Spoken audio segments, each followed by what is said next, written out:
源代码不是科幻片，是一个已死之人的8分钟。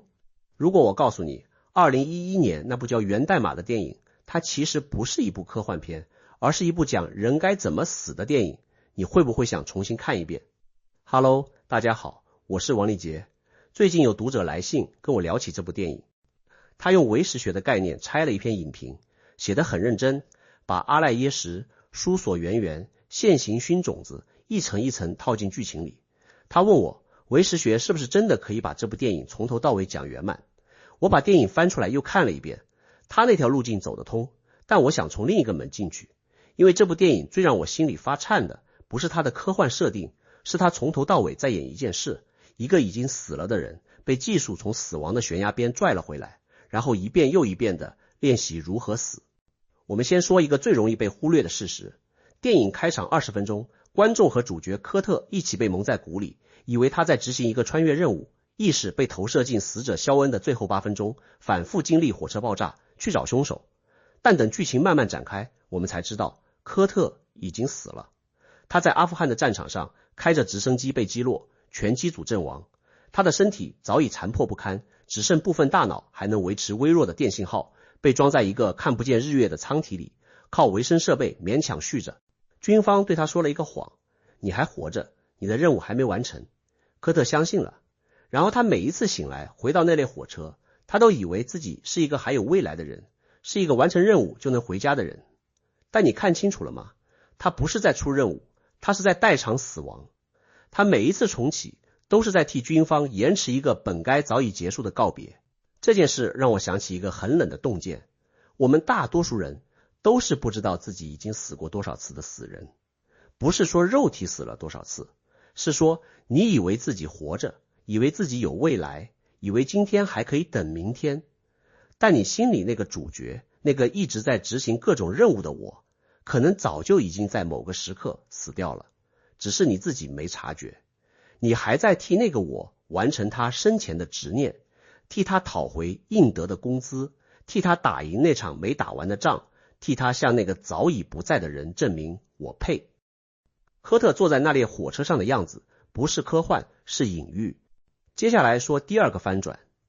电影里那个8分钟，绝大多数解读都把它当成模拟、脑电波重建、量子计算、平行宇宙，五花八门。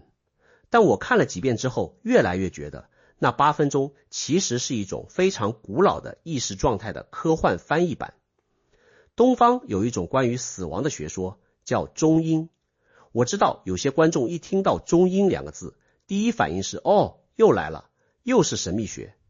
请你先把这2个字当成一个普通的中文词，听我用大白话讲一遍。中阴字面意思就是2段生命之间的那个中间状态，它不是一个神秘的另一个世界，更不是灵魂飘荡的地方，它指的是一个人死亡之后，下一段生命还没开始之前，意识所处的那个特殊处境。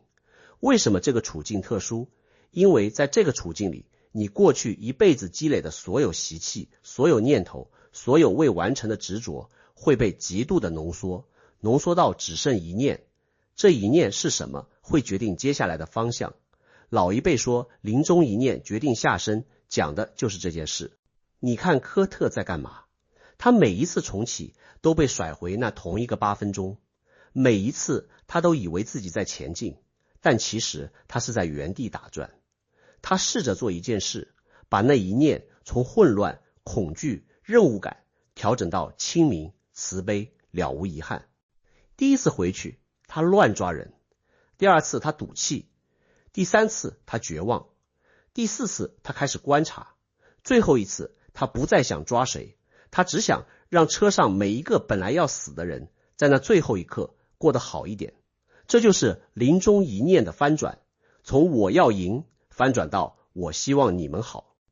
这一翻转在佛学里有一个名字叫心的转向。这个转向不是道德意义上的做好事，是结构意义上的，整个心识朝向的方向变了。之前他朝向的是自己，所以世界对他来说全是要完成的任务，要解开的谜题，要抓住的凶手。现在他朝向的是他人，世界对他来说就变成了一群陌生人，在最后8分钟里配得上一份安宁。到这里，你应该明白电影里那个最大的奇迹是怎么发生的了。最后一次循环结束，导演没有让世界消失，没有让科特任务完成，退出系统。那个原本只是模拟的8分钟世界，突然变成了一个永久存在的现实。科特占据了肖恩的身体，活了下去，和克里斯蒂娜走进了下一段人生。科学解释这件事很费劲，但用刚才那条线索去看，就一点也不奇怪。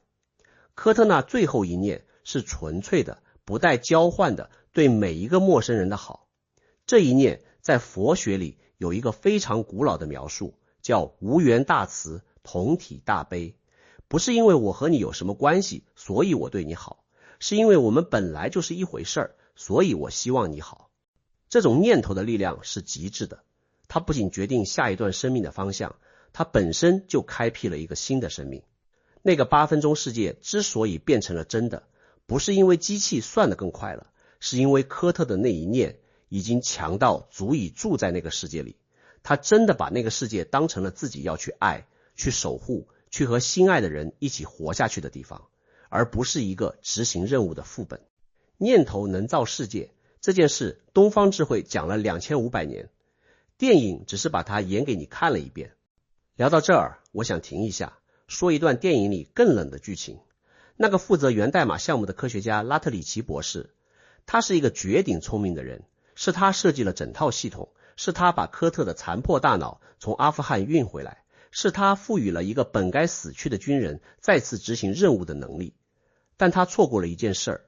他从头到尾都把科特当成一个工具。当科特问他我什么时候能回家，他用各种话术拖延、转移、欺骗。当科特恳求他任务完成后让我真正的死去，他说你的国家还需要你。他以为自己在做善事，拯救生命，破获恐怖案件，保护更多无辜的人。但他没看到的是，科特已经死了。真正应该完成的事，不是他还能为国家做什么，是他还能完成什么。这是现代理性主义的一个巨大盲区。我们把死亡当成未完成的工作，我们用医疗技术延长死亡的过程，把临终的人塞满管子。我们用各种意义工程让濒死的人觉得我还能做出贡献。我们甚至发明了数字永生的概念，要把意识上传到云端，让一个人永远不死。我们没有问过那个将死之人，你想完成的到底是什么？在那部电影里，拉特里奇博士每一次假装你还有未来，都是在剥夺科特一个最珍贵的权利，好好死一次的权利。那个权利在东方智慧里有一个非常朴素的名字，叫善终。不是寿终正寝那种善终，是清清楚楚，不混乱，不带遗憾，不被外界谎言推着走，主动的、完整的完成你这一段生命的退场。科特在反复的循环里，慢慢从被骗的人变成了清醒的人。他最后做的那个决定，让我死，但先让我把那一念完成，是这部电影最重的一笔。我猜很多人看完电影记住的是爱情，是英雄主义，是反转结局，但我记住的是这个，一个早就死了的人，最后赢回了自己，结束自己的尊严。这件事比抓住凶手要大得多。那个总是在通讯耳机里温柔回应他的女军官古德温，是这部电影里我最喜欢的角色。他也是军人，他也是这个项目的执行者。他原本应该和拉特里奇博士站在一边，把科特当工具用，但他做不到。整部电影他是唯一一个把科特当人的人。他听他说话，他记得他想给父亲打的那个电话，他在他每一次再死一次之间给他一点点尊重和温度。最后是他拔掉了科特的维生设备，这一拔在世俗道德里是杀人，是违反命令，是职业生涯的终结。但在更深的意义里，这一拔是成全，是替一个被技术绑架的灵魂剪断了那根强行把他留在世间的绳子，是让他可以真正的、完整的、有尊严的完成自己的死亡。佛学里把这种动作叫慈悲。慈悲不是温柔，温柔是态度，慈悲是动作。慈悲是当一个生命走到尽头，你帮他把那扇门轻轻打开，让他可以走过去。这个动作很重，因为它意味着你放下了我要救你的执念。很多时候我们以为爱一个人就是要把他留下来，以为爱一个人就是不能让他走，以为爱一个人就是要拼尽一切去对抗死亡。但有一种更深的爱，是知道什么时候松手。古德温做到了。这一笔是这部好莱坞商业片里藏着的最东方的一个动作。最后说一下那条跨世界短信。科特在他新的世界里给古德温的电脑发了一条短信，那条短信跨越了2个本不该相通的现实，让他在另一边的实验室里知道他还在。这是全篇最悬的一笔，也是科学解释最破功的一笔。那位写信给我的读者用业力的共振和某种识海之间的共鸣来解释，这个解释很有想象力，但我想说一个更朴素的可能。那条短信能不能物理上传过去根本不是重点，重点是如果一个人的最后一念是想告诉某个人一件事，如果那一念足够纯粹，足够慈悲，足够强，那么宇宙会以某种我们暂时还不能完全解释的方式让这件事被听见。这不是迷信，这是临终愿力。我自己见过一些这样的事儿，有人在亲人去世后做了一个极其清晰的梦，梦里那个人微笑着说我现在很好，然后从那以后心里那块石头就放下了。有人在母亲去世的同一个时刻突然莫名其妙地想起一首小时候母亲哼过的歌，物理学解释不了，但你心里知道那不是巧合。电影把这一笔拍成了科幻，电脑屏幕亮起，一条短信滴一声响，其实他在说的是一件人类经验里很古老很普遍的事，强烈的临终一念会跨越我们以为不可跨越的距离，找到他要找的人。这不是宗教，这是观察。聊到这里，我突然意识到这部电影最狠的一刀不在剧情里，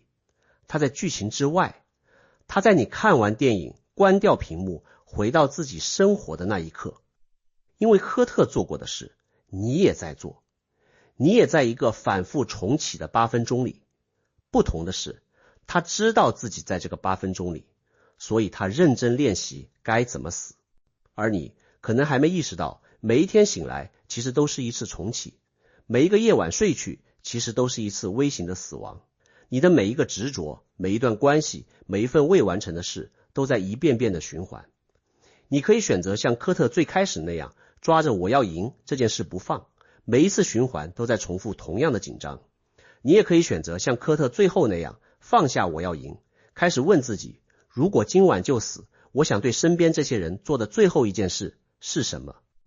这个问法听起来沉重，其实是一种解脱。因为当你认真的不开玩笑的问自己这个问题，很多平时纠结的事儿会瞬间变轻。那个让你生气的同事，那个对你有意见的朋友，那个让你心心念念的目标，他们都会在如果今晚就死这把刀面前露出真正的分量。有的会变重，你会发现我居然还没好好跟我妈说一句谢谢。有的会变轻，你会发现那个让我焦虑了3个月的项目其实根本不重要。这就是临终一念的力量，它不用等到你真的临终，每一天你都可以借它来校准自己。科特在那个被反复重启的火车上没有别的选项了，所以他被迫的学会了这件事。我们大多数人有大把的明天，所以一辈子都没认真练习过。但请相信我，无常来的时候他不会提前打招呼。如果你看完这一期回去把电影再看一遍，我希望你不要再用科幻的眼光去看它，试着把每一次重启看作一次中阴，把科特的每一次努力看作一次临终前的心识调整，把最后那一念的翻转看作一次我们都可以做到的演示，然后问自己一句，如果今天就是我的8分钟，我会怎么过？我们之前讲过降临，那期里我说过，知道结局还选择爱本身就是觉醒。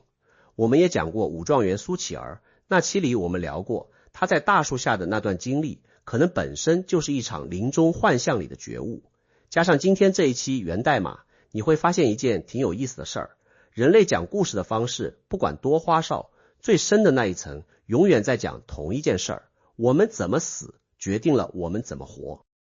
而我们怎么活的真正秘密从来不是怎么活得久，而是每一念都要活得像最后一念。聊完这部电影，我特别想听你说说你心里那个8分钟是什么样子。你最近这段时间有没有一个时刻是你愿意把它定义成自己的最后一念的？我是王立杰，我们下期见。